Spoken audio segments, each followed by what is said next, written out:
अस्सलाम वालेकुम students, welcome to my channel. आज हम EDUA 430 का नेक्स्ट लेक्चर स्टार्ट करने लगे हैं। तो चलिए स्टार्ट करते हैं लेसन 42 के साथ, जो कि है educational software overview of cloud based learning management system. Topic 181 से ये लेक्चर स्टार्ट होता है और इस टॉपिक में हम एजुकेशनल सॉफ्टवेयर और cloud based learning management systems का ओवरव्यू डिस्कस करते हैं। सबसे पहले हमें ये समझना जरूरी है कि क्लाउड बेस्ड लर्निंग और क्लाउड बेस्ड LMS एक ही चीज नहीं है। क्लाउड बेस्ड लर्निंग एक ब्रॉडर कॉन्सेप्ट है जिसमें एजुकेशन जो है वो इंटरनेट के थ्रू डिलीवर होती है। इसका मतलब है कि लर्नर जो है वो फिजिकल क्लासरूम के बगैर भी डिजिटल एनवायरनमेंट में लर्निंग एक्सेस कर सकते हैं। दूसरी तरफ क्लाउड बेस्ड LMS आता है। ये एक स्पेसिफिक सॉफ्टवेयर प्लेटफॉर्म होता है जो ऑनलाइन लर्निंग को मैनेज, डिलीवर और ट्रैक करने के लिए इस्तेमाल किया जाता है।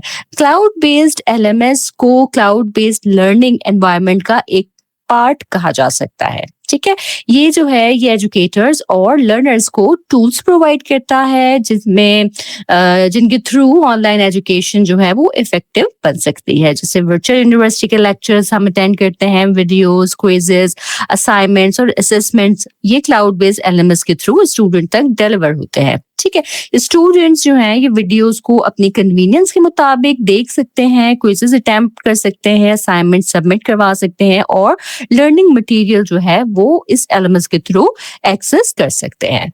क्लाउड बेस्ड लर्निंग जो है ना, इसका मतलब है ऐसा लर्निंग एक्सपीरियंस जो वर्चुअल एनवायरनमेंट में यानी डिजिटल क्लाउड में होता है। इसके लिए लर्नर को अपने कंप्यूटर पे हैवी सॉफ्टवेयर इंस्टॉल करने की जरूरत नहीं होती, सिर्फ स्टेबल इंटरनेट कनेक्शन और कंपैटिबल डिवाइस की जरूरत होती है। ये एक वर्चुअल लर्निंग सिस्टम है जहां कंटेंट जो है वो ऑनलाइन स्टोर होता है और लर्नर कहीं से भी उसे एक्सेस कर सकता है। क्लाउड बेस्ड लर्निंग जो है ये सिर्फ स्टूडेंट्स के लिए नहीं, टीचर्स की ट्रेनिंग प्रोग्राम्स के लिए भी यूजफुल होती है। फॉर एग्जांपल, अगर स्कूल अपने टीचर्स को ट्रेनिंग देना चाहता है तो cloud based e learning programme launch कर सकता है। Teacher training content online create किया जा सकता है और क्लाउड बेस्ड ऑथरिंग टूल्स या LMS में स्टोर किया जा सकता है। इसका बेनिफिट ये है कि टीचर या लर्नर किसी भी लोकेशन और डिवाइस से कंटेंट एक्सेस कर सकते हैं। क्लाउड बेस्ड लर्निंग के बहुत से बेनिफिट्स हैं। पहला बेनिफिट ये है कि लर्निंग जो है वो कहीं से भी और कभी भी पॉसिबल है। लर्नर को स्पेसिफिक क्लासरूम या स्पेसिफिक कंप्यूटर लैब में फिजिकली प्रेजेंट होने की जरूरत नहीं होती। दूसरा बेनिफिट ये है कि रिमोट लर्निंग इजी हो जाती है। पैंडेमिक के टाइम पर हमने देखा कि रिमोट लर्निंग का कॉन्सेप्ट कितना इंपॉर्टेंट बन गया था। ठीक, तीसरा बेनिफिट ये है कि क्लाउड बेस्ड लर्निंग डिवाइसेस के थ्रू क्रॉस एक्सेसिबल होती है। लर्नर लैपटॉप, टैबलेट, मोबाइल या कंप्यूटर से कंटेंट एक्सेस कर सकता है। फोर्थ बेनिफिट ये है कि इंटरैक्टिव लर्निंग एक्सपीरियंस क्रिएट होता है। Discussion boards, online virtual discussions और वर्चुअल ग्रुप वर्क के थ्रू स्टूडेंट्स इंटरैक्ट और कोलैबोरेट कर सकते हैं। ठीक है, फिफ्थ बेनिफिट ये है कि डेटा कंटिन्यूअसली बैकअप होता है, इसलिए कंटेंट या रिकॉर्ड जो है वो लॉस होने का रिस्क जो है वो बहुत ही कम हो जाता है। छठा बेनिफिट ऑटोमेटिक सॉफ्टवेयर अपडेट्स है। यूजर को बार बार न्यू सॉफ्टवेयर परचेज या इंस्टॉल नहीं करना पड़ता। सब्सक्रिप्शन फी के थ्रू सॉफ्टवेयर जो है वो ऑटोमेटिकली अपडेटेड रहता है। ठीक है, इसके बाद आते हैं टॉपिक 182 की तरफ, जो कि है educational software learning management system. इस टॉपिक में हम LMS को थोड़ा डिटेल में समझते हैं। LMS का हिस्टोरिकल बैकग्राउंड भी इम्पोर्टेंट है। पहला LMS जो है वो 1924 में सिडनी प्रेसी ने डेवलप किया था, जिसे टीचिंग मशीन कहा जाता था। ये मशीन टाइपराइटर जैसी थी और इसमें एक विंडो क्वेश्चन दिखाने के लिए और दूसरी आंसर फिल करने के लिए होती थी। इस एग्जाम्पल से हमें पता चलता है कि टीचिंग को टेक्नोलॉजी के थ्रू मैनेज करने का आइडिया नया नहीं है, बल्कि ये काफी पुराना है। LMS का full form learning management system है। अब तक तो आपको याद हो ही गया होगा।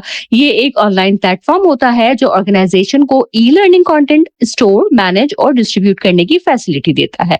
LMS 1990 से ई-लर्निंग इंडस्ट्री का कोर पार्ट रहा है। इसके थ्रू लर्निंग कंटेंट मैनेज होता है, लर्नर्स की प्रोग्रेस ट्रैक होती है, रिजल्ट्स मेंटेन होते हैं और पोर्टफोलियोज भी मैनेज किए जा सकते हैं। वेल नोन LMS एग्जाम्पल में मूडल, गूगल क्लासरूम और ब्लैक बोर्ड शामिल हैं। ऑर्गेनाइजेशंस एलएमएस को ई लर्निंग एक्सपीरियंसेस फैसिलिटेट करने के लिए यूज करती हैं, जैसे कोर्स सिलेबस डिस्ट्रीब्यूट करना, डिस्कशन बोर्ड रन करना, क्विजेस कंडक्ट करना, क्विजेस ग्रेड करना, असाइनमेंट्स कलेक्ट करना और लर्नर प्रोग्रेस ट्रैक करना एलएमएस के थ्रू पॉसिबल होता है। अगर एलएमएस किसी इंस्टीट्यूशन में यूज हो रहा है तो उसे परफॉर्मेंस ट्रैकिंग, ट्रेनिंग और अपडेट्स के लिए यूज किया जा सकता है। स्कूल के कॉन्टेक्स्ट में एलएमएस बच्चों की पोर्टफोलियोज मेंटेन करने, पेरेंट्स का डेटा स्टोर करने, एकेडमिक परफॉर्मेंस मॉनिटर करने, ग्रेड्स का रिकॉर्ड रखने, प्रोग्रेस ट्रैक करने और वीक एरियाज आइडेंटिफाई करने के लिए यूज होता है। अर्ली चाइल्डहुड एजुकेशन में LMS parent communication, child activity record, attendance, assessment notes, progress reports और टीचिंग प्लानिंग के लिए हेल्पफुल होता है। एलएमएस की टेक्निकल टाइप्स बहुत सी हो सकती हैं, लेकिन अर्ली चाइल्डहुड लेवल पर हम दो इंपॉर्टेंट टाइप्स को समझते हैं। एक है होस्टेड एलएमएस और दूसरा है cloud based LMS. Hosted LMS में हार्डवेयर या सॉफ्टवेयर डिवाइस पर इंस्टॉल करना होता है। लर्नर सिर्फ उस डिवाइस सिस्टम से ट्रेनिंग कंटेंट जो है वो एक्सेस कर सकते हैं जहां रिक्वायर्ड सॉफ्टवेयर या हार्डवेयर इंस्टॉल्ड हो। इसका मतलब है कि यूजर को स्पेसिफिक प्रीमाइस में या डिवाइस पर डिपेंड करना पड़ता है।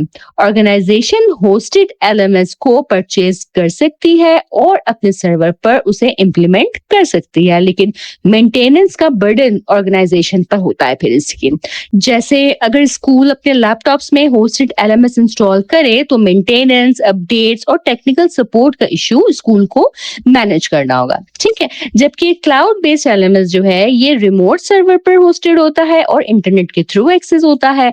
इसमें यूजर किसी भी कंपैटिबल डिवाइस से लर्निंग मटेरियल एक्सेस कर सकता है। क्लाउड बेस्ड और होस्टेड एलएमएस का जो बिगेस्ट डिफरेंस है वो कंटेंट डिप्लॉयमेंट और एक्सेस मेथड में होता है।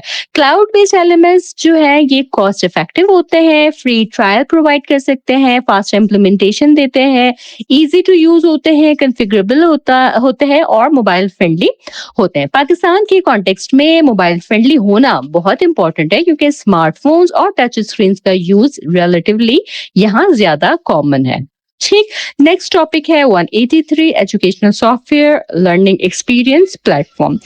ठीक है, यहाँ हम LXP यानी लर्निंग एक्सपीरियंस प्लेटफॉर्म डिस्कस करते हैं। LMS के बाद टेक्नोलॉजी और लर्निंग नीड्स इवॉल्व हो रही हैं।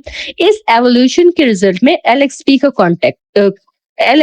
कॉन्सेप्ट जो है वो आया है। LXP को LMS का मोर एडवांस ऑल्टरनेटिव कहा जा सकता है। जहां LMS ज्यादा स्ट्रक्चर्ड और एडमिन कंट्रोल होता है, वहां LXP लर्नर सेंटर्ड और पर्सनलाइज्ड एक्सपीरियंस प्रोवाइड करता है। लर्निंग एक्सपीरियंस प्लेटफॉर्म का कॉन्सेप्ट जो है वो 2018 में जॉश बर्सिन ने इंट्रोड्यूस किया। इस आइडिया का पर्पस लर्निंग टेक्नोलॉजी की एक न्यू कैटेगरी इंट्रोड्यूस करना थी जो ऑर्गेनाइजेशन के लर्नर्स को पर्सनलाइज्ड और एंगेजिंग लर्निंग एक्सपीरियंस प्रोवाइड करे। LXP मॉडर्न लर्निंग नीड्स के मुताबिक डिजाइन किया गया, जहां लर्नर अपने इंटरेस्ट, प्रीवियस लर्निंग हिस्ट्री और नीड्स के मुताबिक कंटेंट एक्सप्लोर करता है। ठीक है, LXP जो है ये एक डिजिटल टूल है जो online personalised learning experience create और फैसिलिटेट करता है। LXP को नेटफ्लिक्स ऑफ लर्निंग भी कहा जा सकता है। इस कंपैरिजन को समझना इजी है। जब हम टेलीविजन देखते हैं तो जो प्रोग्राम शेड्यूल पर होता है हम वही देख सकते हैं। हम सिर्फ चैनल चेंज कर सकते हैं, लेकिन अपनी चॉइस से कंटेंट डिमांड पर एक्सेस नहीं कर सकते। ठीक है, जो टीवी चैनल की बात हो रही है। लेकिन नेटफ्लिक्स में हम अपनी चॉइस का कंटेंट देख सकते हैं, रिकमेंडेशन मिलती रहती हैं और प्लेटफॉर्म हमारी प्रीवियस हिस्ट्री के मुताबिक सजेशंस भी देता रहता है। ठीक है, इसी तरह LXP लर्नर को चॉइस, पर्सनलाइजेशन और रिकमेंडेशंस प्रोवाइड करता है। लर्नर अपनी नीड के मुताबिक कंटेंट एक्सप्लोर करते हैं। ये फ्यूचर ऑफ लर्निंग का इंपॉर्टेंट कॉन्सेप्ट है। पाकिस्तान में शायद ये कॉन्सेप्ट स्लो पेस पर आए, लेकिन इंटरनेशनल लेवल पर LXP पर रिसर्च और इम्प्लीमेंटेशन जो है वो ऑलरेडी हो रही है। ठीक है, LXP और LMS का डिफरेंस देखें तो LXP और LMS के दरमियान की डिफरेंस फाइनल टर्म के लिए जो है ये आपका बहुत इंपॉर्टेंट हो सकता है। LXP लर्नर को एनकरेज करता है कि वो अपनी इनिशिएटिव से प्लेटफॉर्म एक्सप्लोर करें। LMS pre determined content learner तक पुश करता है।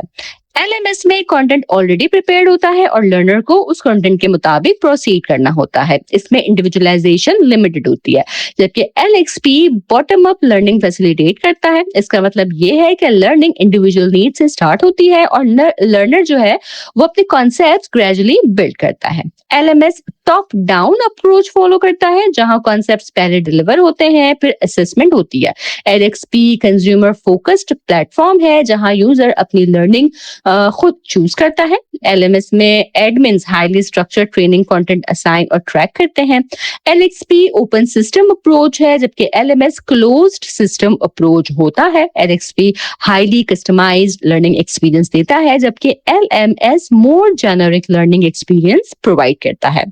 एलएक्सपी के बेनिफिट्स की बात करें तो इसके बेनिफिट्स भी बहुत इंपॉर्टेंट है। ये इंगेजिंग लर्निंग एनवायरनमेंट क्रिएट करता है, सोशलाइज डेवलपमेंट और रिस्पॉन्सिबल लर्निंग को सपोर्ट करता है, नॉलेज गैप्स आइडेंटिफाई करने में हेल्प करता है, इंडिविजुअलाइज्ड एक्सपीरियंस प्रोवाइड करता है, लर्निंग रिपोर्ट जनरेट करता है, इंसाइट्स प्रोवाइड करता है, लर्निंग पाथ सजेस्ट करता है। इसमें लर्नर सिर्फ कंटेंट कंज्यूमर नहीं होता है, बल्कि एक कंटेंट क्रिएटर और क्यूरेटर भी बन सकता है। ये पॉइंट 21st सेंचुरी लर्निंग के लिए बहुत इंपॉर्टेंट है, क्योंकि मॉडर्न एजुकेशन का गोल जो है वो सिर्फ नॉलेज कंज्यूम करना नहीं बल्कि नॉलेज क्रिएट करना भी है। ठीक है, इसके बाद आगे बढ़ते हैं टॉपिक 184 की तरफ। टॉपिक 184 में प्लेग्राउंड सॉफ्टवेयर डिस्कस होता है। ये डे केयर या चाइल्ड केयर मैनेजमेंट सॉफ्टवेयर है, जो स्पेशली छोटे बच्चों और early childhood care and education के लिए डिजाइंड है। ये फुल फ्लैश प्राइमरी या मिडिल स्कूल के लिए नहीं बल्कि डे केयर और अर्ली चाइल्डहुड सेंटर्स के लिए रेलेवेंट सॉफ्टवेयर है। प्लेग्राउंड पेड ऐप है और इंटरनेट से डाउनलोड की जा सकती है। प्लेग्राउंड सॉफ्टवेयर में कम्युनिकेशन का स्ट्रॉन्ग एलिमेंट होता है। केयर गिवर्स पेरेंट्स के साथ फोटोज, वीडियोस और मैसेजेस शेयर कर सकते हैं। इसका पर्पस ये है कि पेरेंट्स को पता चलता रहे कि उनका बच्चा डे केयर सेंटर में क्या कर रहा है, किस एक्टिविटी में एंगेज है और उसकी डेली रूटीन कैसी जा रही है। अर्ली चाइल्डहुड में पेरेंट कम्युनिकेशन जो है ये बहुत इंपॉर्टेंट होती है, क्योंकि पेरेंट्स बच्चे की लर्निंग और केयर प्रोसेस का इंपॉर्टेंट पार्ट होते हैं। इस सॉफ्टवेयर में डेली एक्टिविटी शीट्स रिकॉर्ड की जा सकती है। अर्ली लर्निंग गाइडलाइंस के थ्रू चाइल्ड ग्रोथ और प्रोग्रेस जो है वो ट्रैक की जा सकती है। क्लासरूम सेक्शन में फैमिली डेटा, चाइल्ड प्रोफाइल्स और सीआरएम टाइप इंफॉर्मेशन मैनेज की जा सकती है। स्टाफ डेटा भी मैनेज होता है। शेड्यूल जैसे चेंजिंग शेड्यूल, ईटिंग शेड्यूल और डेली रूटीन अलाइन किए जा सकते हैं। अगर डे केयर सेंटर में बहुत से बच्चे हों तो उन्हें एफिशिएंटली मैनेज करने के लिए ऐसे सॉफ्टवेयर जो है ये बहुत ही हेल्पफुल होता है।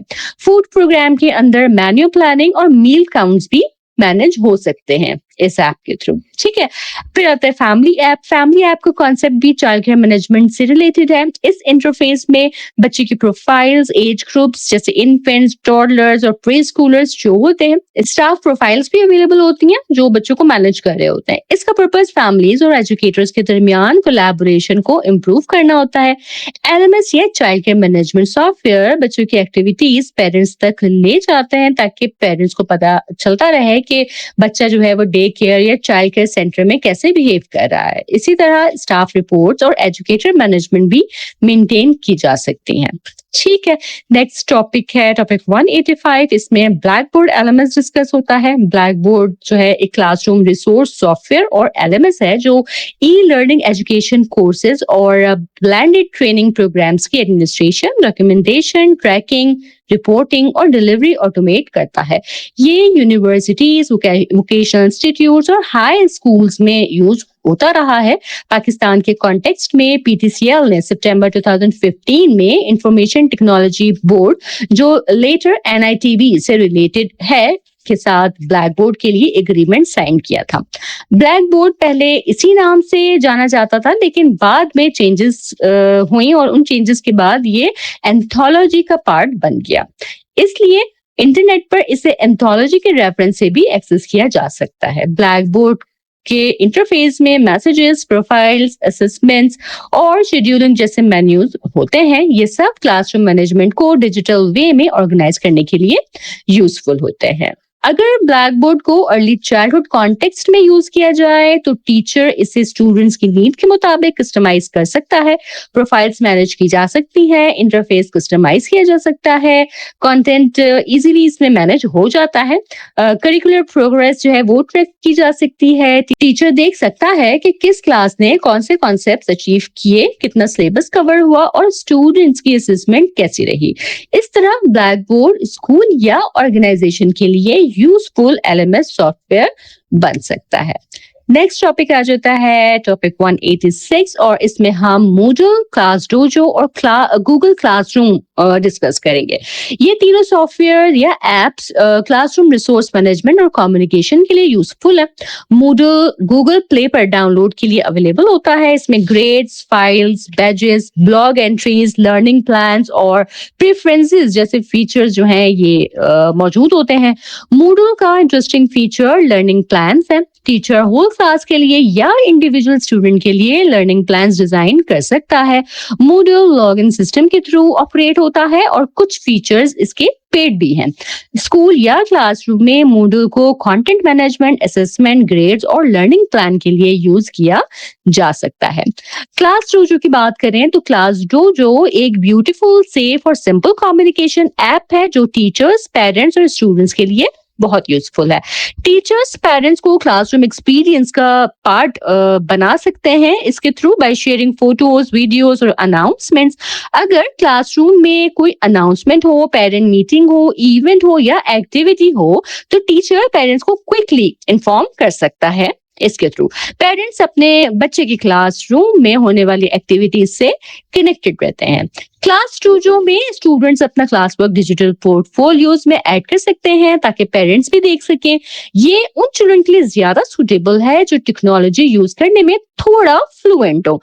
पेरेंट्स को भी ओरिएंटेशन प्रोग्राम के थ्रू बताया जा सकता है कि स्कूल एलएमएस कैसे यूज कर रहा है और पेरेंट्स कैसे इससे बेनिफिट ले सकते हैं। क्लास डोजो में टीचर टूल्स भी अवेलेबल होते हैं जैसे नॉइज मीटर, ग्रुप मेकर और timer. Noise meter class noise level check करने के लिए, ग्रुप मेकर बच्चों के ग्रुप्स क्रिएट करने के लिए और टाइमर स्पेसिफिक टास्क के लिए यूजफुल होता है। ठीक है, फिर आता है Google classroom. Google classroom pandemic के टाइम पर बहुत फेमस और ट्रेंडी हुआ। ये भी एक स्ट्रॉन्ग एलएमएस है जो क्लासेस मेंटेन करने के लिए यूज होता है। इसके इंटरफेस में सब्जेक्ट एरियाज, इंडिविजुअल स्टूडेंट्स की लिस्ट और असाइन टास्क विजिबल होते हैं। टीचर देख सकता है कि किस स्टूडेंट ने टास्क सबमिट किया और किसने अभी सबमिट नहीं किया। गूगल क्लासरूम में लेसन्स, एक्टिविटीज, अनाउंसमेंट्स और क्लास रिलेटेड रिकॉर्ड्स मेंटेन किए जा सकते हैं इजीली। इसका बेनिफिट ये है कि अरेंज्ड कंटेंट प्लेटफॉर्म पर स्टोर रहता है और टीचर उसे बाद में भी एक्सेस कर सकता है। ठीक है, यहाँ हमारा लेसन 42 कवर हो जाता है। मुझे उम्मीद है कि ये लेक्चर भी आपको अच्छी तरह से समझ आया होगा। अगर आपके कोई सवाल हो, कोई डाउट हो या आप लेक्चर के हवाले से कोई फीडबैक देना चाहें तो कमेंट सेक्शन में ज़रूर बताइएगा। चैनल पर नए हैं तो सब्सक्राइब करना हरगिज़ ना भूलिएगा ताकि मेरी तमाम इम्पोर्टेंट अपडेट्स इसी तरह आप तक पहुँचती रहें। मैं इंशाअल्लाह ताला अपने नेक्स्ट वीडियो के साथ जल्द हाज़िर होंगी। तब तक आप सब अपना बहुत ख़याल रखिएगा। अल्लाह हाफ़िज़।